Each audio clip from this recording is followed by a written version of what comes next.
एक ऐसा राज जो आज से नहीं बल्कि सदियों से खुद को छुपाए रखे है। लेकिन एक दिन कुछ लोगों को उसकी भनक लग जाती है और फिर इंसान की लालच ने उस पूरे खेल को ही बर्बाद कर दिया। समय चल रहा है दूसरा विश्व युद्ध का, जिसका अंत अब करीब है क्योंकि संयुक्त राष्ट्र ने अपनी जीत घोषित कर दी है, जिसके कारण अब जितने भी नाजी आर्मी के बेस कैंप थे सभी अपना बोरिया बिस्तर बांध कर भागने की कोशिश में। इस बीच हम एक बेस कैंप को देखते हैं जहां कुछ बेशकीमती रखा है, जिसकी फिराक में हमारा हीरो इंडियाना जोन्स, जिसे तारीफ की कोई जरूरत नहीं है। उसी बेशकीमती चीज को खुद को बनाने के लिए वो पूरी जद्दोजहद में लगा हुआ। लेकिन आज एक गलती हो गई जिसके कारण वो दुश्मनों के चंगुल में आ जाता है। दरअसल यहाँ वो आया था उस होली स्क्रैप को चुराने के लिए।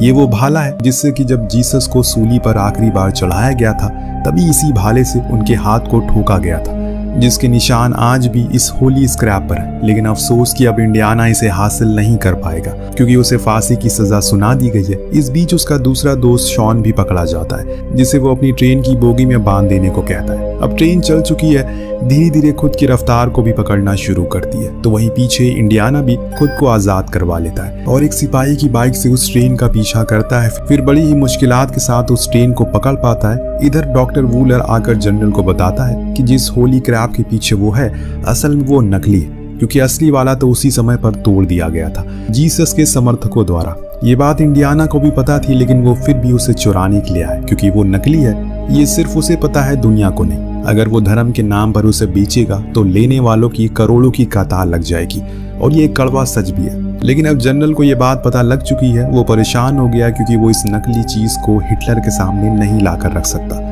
तभी वो डॉक्टर वूलर उसे बताता है कि उसके पास इससे भी बेशकीमती है कुछ, और वो है कथीरा यानी कि डायल ऑफ डेस्टिनी, जिसे कि आर्किमिडीज ने सबसे पहले बनाया था। इसकी मदद से वो समय, तापमान, गहराई सब कुछ जान सकता है, और ऐसा कुछ उस समय काफी नायाब हुआ करता था। लेकिन अफसोस की बात यह है कि अभी सिर्फ आधा है, बाकी का आधा हिस्सा कहाँ है किसी को पता नहीं है। लेकिन हाँ, ऐसे लोगों का कहना है कि अगर इसे किसी ने दूसरे टुकड़े को जोड़ दिया फिर इसे इस्तेमाल कर लिया गया तो वो ईश्वर के समान बन जाएगा, क्योंकि उसे सब कुछ पता होगा। इतने में एक सिपाही आकर बताता है कि उन पर हमला हुआ है, जो कि इंडियाना का काम था, और इसीलिए जनरल फौरन उसके पीछे जाता है। पर इधर इंडियाना तो ट्रेन के अंदर घुस चुका था और बड़ी चालाकी से शॉन को लेकर भाग भी गया। जाते जाते शॉन को वो कथीरा मिल जाता है, जिसके हाथ में लेकर वो इंडियाना को बताता है ये हमारी तकदीर बदल सकता है। इसके बाद ये लोग ट्रेन की छत पर आते हैं, पर जनरल अभी भी उनका पीछा नहीं छोड़ रहा था। लेकिन किसी तरह से वो अपना पीछा छुड़ाते हैं। तभी वहां पर एंट्री होती है डॉक्टर वूलर की। उसके पास बंदूक थी, वो सिर्फ कथीरा को ही मांग कर रहा था, जो ये देना नहीं चाहते। तभी अचानक से एक खंबा आता है जिसे डॉक्टर टकरा गए। इतने में हम देखते हैं कि संयुक्त राष्ट्र अब अपने प्लेन से उस ब्रिज को तोड़ना शुरू करते हैं। ये दोनों पहले ही पानी में कूद जाते हैं, पर शॉन काफी मायूस हो गया क्योंकि उसके हाथ से वो कथीरा चला गया था। लेकिन इंडियाना उसे वो देखकर कहता है कि तुम उदास मत हो, ये मैंने अपने पास ही रखा था। यहाँ से समय का पहिया घूमकर रुकता है सीधे 1964 में। ये वो साल था जब अमेरिका ने अपना पहला इंसान स्पेस में भेजा था, जिसका जश्न पूरा देश में और इसके जश्न में पूरा शहर डूबा हुआ है। पर इस शोर शराबे में बूढ़े इंडियाना को परेशानी हो रही है, इसीलिए वो जाकर अपने पड़ोसियों को म्यूजिक बंद करने को कहता है। पर वो कहते हैं कि आज जश्न बनेगा, इसे कोई रोक नहीं सकता। खैर, आज का दिन इंडियाना अपने प्रोफेसर की जॉब से रिटायर भी हो रहा है, इसीलिए सभी उसे आखिरी अलविदा कहने के लिए आते हैं। पर उसे अपने इस काम से बहुत ही ज्यादा दिलचस्पी है, इसीलिए रिटायरमेंट के बाद भी वो अपने नाम के आगे आर्कियोलॉजिस्ट लगाना नहीं छोड़ता। अपने खाली समय को पूरा करने के लिए वो पब में जाता है। अभी वहां पर एक लड़की आती है जिसे खुद नहीं पता कि उसका कोई पीछा कर रहा है। खैर, उसने आते ही इंडियाना से कहा, लगता है आप मुझे पहचाने नहीं, मैं हेलेना हूँ, आपके सबसे करीबी दोस्त शॉन की बेटी। ये सुनने पर इंडियाना बहुत खुश होता है, पर इससे ज्यादा खुशी उसे तब होती है जब उसे पता चलता है कि उसने मास्टर आर्कियोलॉजी से करी है। और जब उसने अपने इतिहास के भंडार की किताब निकाली तो इंडियाना भी दंग रह गया कि इस लड़की को इतना सब कुछ कैसे पता है। पर वो उसे मिलने के लिए क्यों आई है, ये सवाल उसके जहन में बार बार घूम रहा था। हेलेना ने खुद ही बताया उसे आर्किमिडीज के उस डायल ऑफ डेस्टिनी की तलाश है, जो उसके पिता को मिला। पर उन्होंने मुझे बताया था कि जब वो नाजी आर्मी की ट्रेन पर थे तो वो नदी में कहीं गिरकर खो गया। अगर मुझे वो मिल जाए तो मैं बहुत बड़ी आर्कियोलॉजिस्ट बन जाऊंगी। मेरा बस वही एक सपना है, अपने पिता की अधूरी ख्वाहिश को पूरा करूं। उसने नाजी ट्रेन के उस नक्शे को भी दिखाया और बताया कि इस ब्रिज के नीचे वो कहीं होगा। इंडियाना उसे लेकर अपनी स्टोर रूम में जाता है और उसे वही डायल सूप देता है, जिसे देखने के बाद उसकी आंखें फटी की फटी रह जाती है। तब इंडियाना बताता है कि ये वही चीज है जो तुम्हारे पिता को खा गई, पर उसे यकीन था इसे सिर्फ समय का पता लगाने के लिए नहीं बनाया गया, क्योंकि जिस दौरान आर्किमिडीज इसे बना रहे थे उन्होंने गलती से कुछ और बड़ी चीजों की खोज कर दी, जिसके बारे में तुम्हारे पिता को पता लग चुका था, और वो थी समय यात्रा। इस डायल को अगर पूरा जोड़ दिया जाए तो हमें समय की उन दरारों को ढूंढ सकते हैं जो कभी विलुप्त हो चुकी है, या फिर किसी ने उनके बारे में कभी नहीं पढ़ा। इतना सब जानने के बाद हेलेना का दिमाग खुल जाता है, लेकिन तभी वहां पर वही लोग आते हैं जो पीछा कर रहे थे उसका। उन्होंने बाहर 2 लोगों का खून भी कर दिया। इधर इंडियाना उसे बताता है ये चीज बहुत ही ज्यादा खतरनाक है, इसीलिए तुम्हारे पिता ने कहा था कि इसे तोड़ दो, क्योंकि ग्राफिकॉज में लिखा है किसी ने ढूंढ कर इसे जोड़ दिया तो अनर्थ हो जाएगा। तब हेलेना बहुत ही अजीब तरीके से बोलती है कि मुझे पता था कि तुम इसे नहीं तोड़ोगे। ये सुनने के बाद इंडियाना को समझ आ जाता है कि उसे पहले से पता था कि ये नदी में नहीं खोया बल्कि उसके पास ही है, और इसीलिए वो यहाँ उसे लेने आई है। इतनी में अचानक से वहाँ वो गुंडे आ जाते हैं जो किसी और ने नहीं बल्कि डॉक्टर वूलर ने भेजे थे। जी हाँ, वो जिंदा है और वही है जिसने अभी अपोलो 2 को चांद पर भेजा है, और उसने अपना नाम बदलकर डॉक्टर स्मिथ कर लिया। उन गुंडों को देख हेलेना भाग जाती है, पर उसने इंडियाना को वहीं बंद कर दिया। वो सभी इंडियाना के पीछे पड़ चुके हैं, लेकिन वो भी उनसे 4 कदम आगे है। बाहर जब उसने भीड़ देखी तो एक पुलिस वाले का घोड़ा लेकर भाग निकला और घुस गया मेट्रो स्टेशन पर। अब इसकी खबर वो लोग डॉक्टर वूलर को देते हैं और बताते हैं कि डायल असल में हेलेना के पास है। जब उसने हेलेना और इंडियाना की फोटो देखी तो उसे तुरंत ही पहचान गया और समझ गया कि अब खेल बिगड़ने वाला है, क्योंकि इंडियाना किसी के हाथ इतनी जल्दी नहीं आने वाला।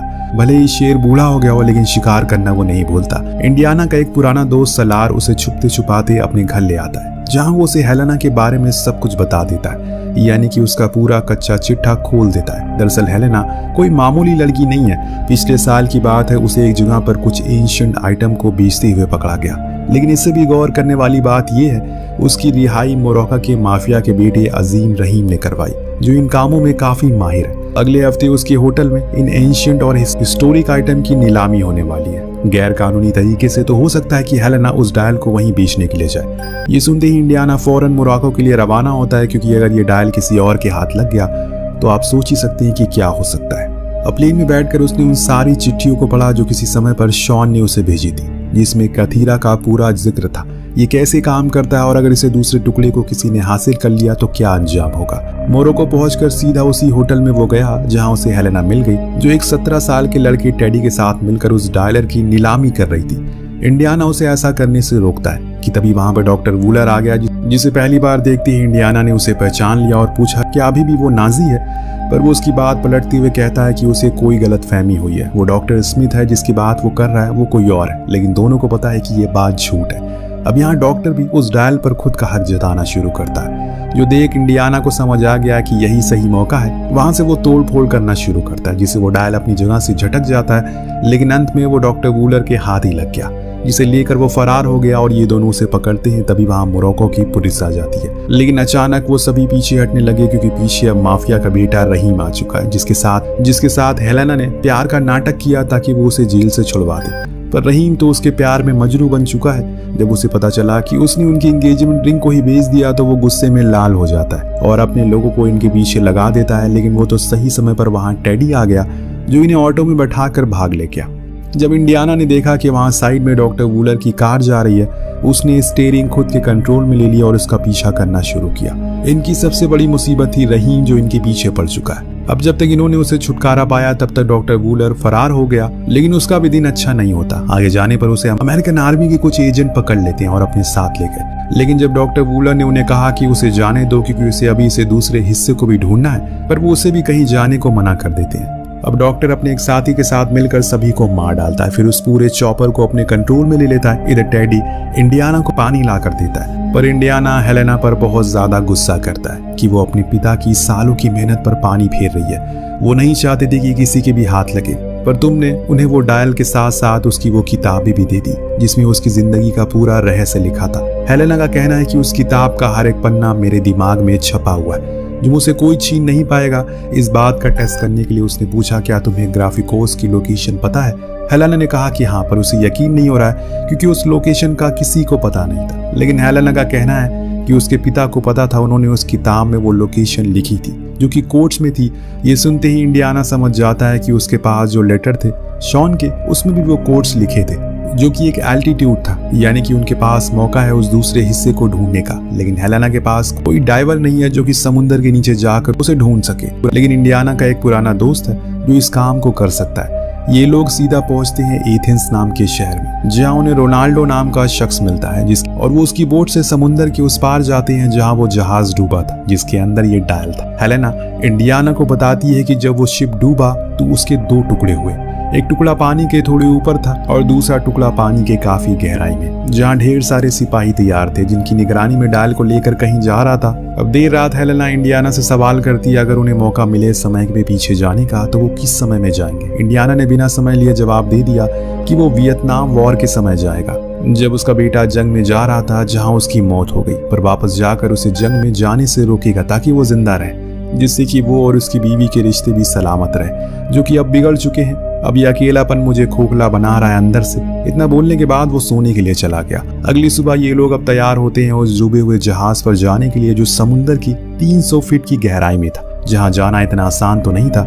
रोनाल्डो अपने एक साथी को ऊपर ही रहने को कहता है ताकि वो टेडी का ख्याल रख सके। अब जब ये नीचे गए तो इन्हें वो जहाज का मलबा दिखा, जिसके और अंदर जाने पर रोनाल्डो ने उन्हें इशारा किया उनके पास 3 मिनट बचे हैं, क्योंकि वो बहुत गहराई में है और ऐसे में ऑक्सीजन तेजी से खत्म हो रही है। हेलेना बात को समझती है और नीचे पहुंचती है। कुछ देर की मुशक्कत के बाद उन्हें एक सिपाही का कंकाल मिलता है, जो अपने हाथों में एक संदूक पकड़े हुए था, जो देखते ही इंडियाना समझ जाता है ये वही है जिसके लिए वो मीलों का सफर करके आए।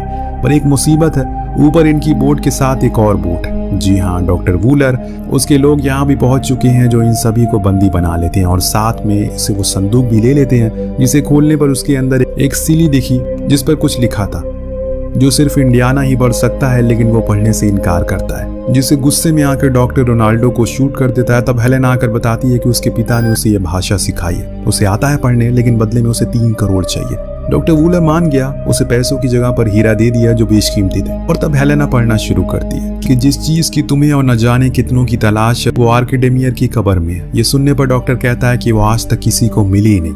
लेकिन जब हेलेना धीरे धीरे करके सभी चीजों को पढ़ती है तो उसे समझ आता है कि यहाँ पर जिक्र अलेक्जेंडर की किताब घर का हो रहा है। थोड़ा और गहराई में जाने पर उसे पता लग गया कि आर्किडेमीज की कब्र कहाँ है। दरअसल वो केलियन देवी की मूर्ति के नीचे बने एक खंडर में है, जो मिस्र में मौजूद है। तभी हेलेना अपनी होशियारी से सिगरेट की मदद से बम को फोड़ देती है।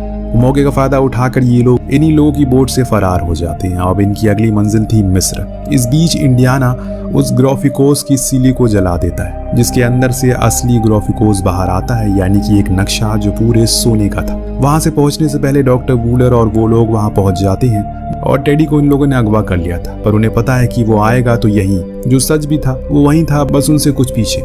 उधर इंडियाना को एक गुफा के कोने में चांद के आकार की एक चीज मिलती है, जिसे देखकर वो समझ जाते हैं उन्हें ऊपर जाना है, क्योंकि उस ग्राफिकोस पर भी चांद का आकार बना है, तो हो सकता है कि ये कोई इशारा हो।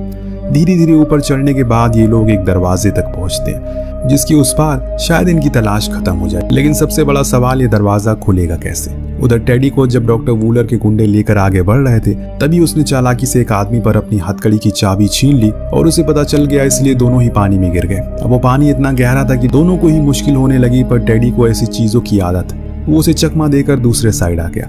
इधर इंडियाना को याद आता है कि आर्किडेमीज को पानी से बहुत लगाव था। वो अपने आविष्कारों में पानी का प्रयोग बहुत ही ज्यादा करते थे, तो हो सकता है कि पानी ही हमारी इस पहेली का हल हो।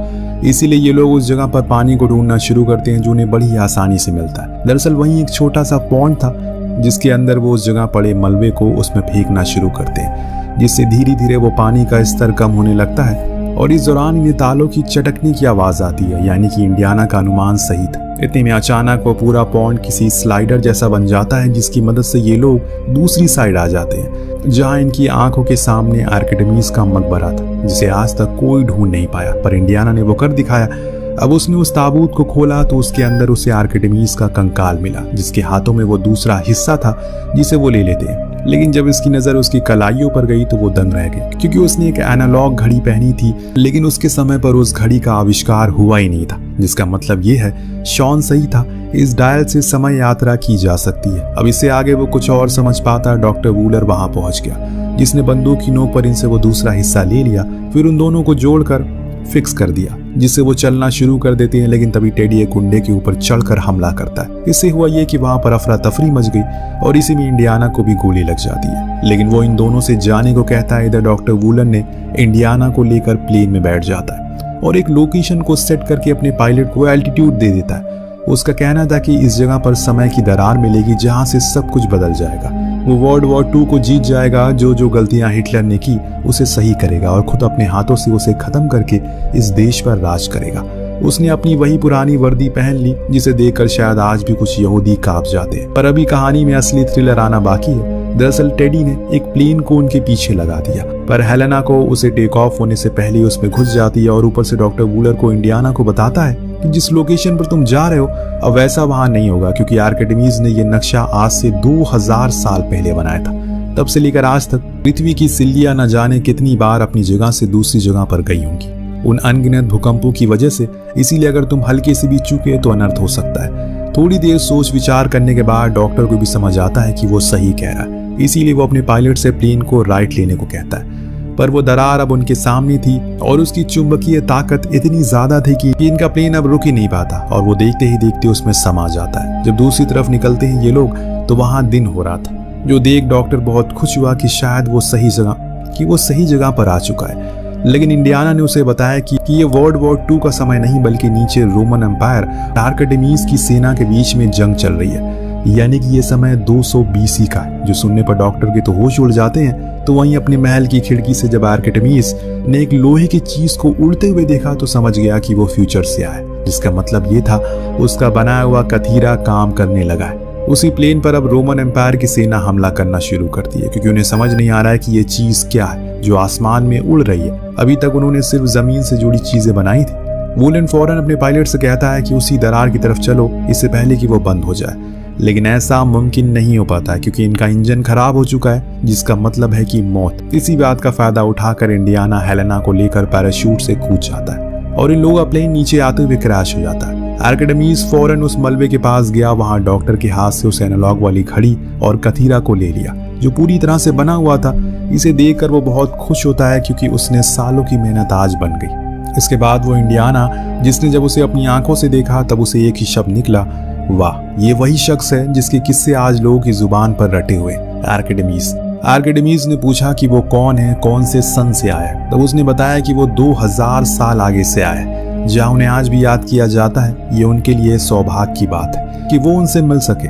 अब यहाँ आर्किमिडीज कहता है कि वो यहाँ आए हैं क्योंकि उन्हें यहाँ मदद के लिए बुलाया गया और उसने इसीलिए इस चीज को बनाया ताकि मैं कलयुग से मदद बुला सकूं। ये सुनकर हेलेना समझ जाती है कि कथीरा का जितनी बार भी प्रयोग करो वो बार बार उसे यहीं लाएगा, जिसका मतलब ये है कि इससे एक ही जगह पर समय यात्रा की जा सकती है। इस बीच इंडियाना की तबीयत बिगड़ने लगती है क्योंकि उसे गोली लगी है, इसीलिए हेलेना उसे चलने को कहती है, पर वो इनकार कर देता है क्योंकि उसने इस पल के लिए अपनी पूरी जिंदगी लगा दी। आज वो इसे जीना चाहता है। यहाँ उसने उसे बताया कि इस कोड को उल्टा करके पढ़ो, तुम अपने समय पर वापस लौट जाओगी, लेकिन उसके बिना तो नहीं जाना चाहती और वो उसे मुक्का मारकर वहीं बेहोश कर देती है।